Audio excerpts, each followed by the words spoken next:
Some say it's one of the most anticipated and controversial movies of the year. I'd like to know more about you. There's really not. 50 Shades of Grey is expected to make $60 million on opening weekend. But a Colorado Springs woman says that money would be better spent somewhere else. She tells KRDO News Channel 13's Dana Molina why she is leading an effort to boycott the film. This is just an interview for the newspaper. It's a story of an innocent college student and a young businessman.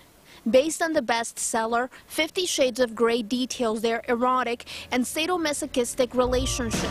I'd like to know more about you. It's a story that hit a little too close to home for Tanisha Martin. I realized this is very similar to the abuse that I went through in a previous marriage. Martin is the owner and instructor of Chinese Shaolin Center. For several years, she says she suffered from domestic and sexual abuse. He would choke me when we were arguing just to get me to shut up.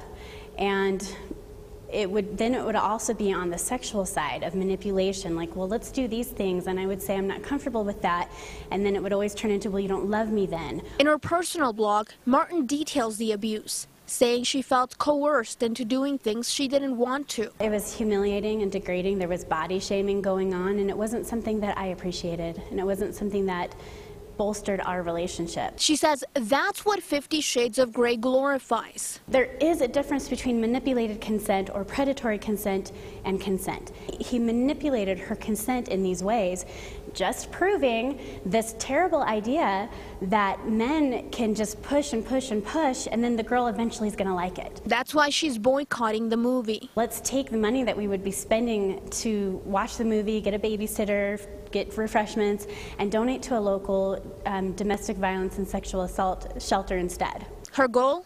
To raise $5,000 for Tessa. It may seem lofty, but she's already overcome so much more.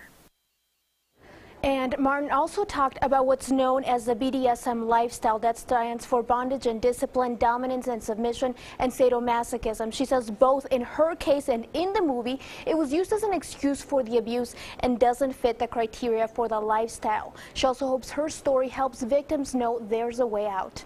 Live in the Newsplex, Dana Molina, KRDO News Channel 13. Controversial movie, that's for sure. Thanks, Dana.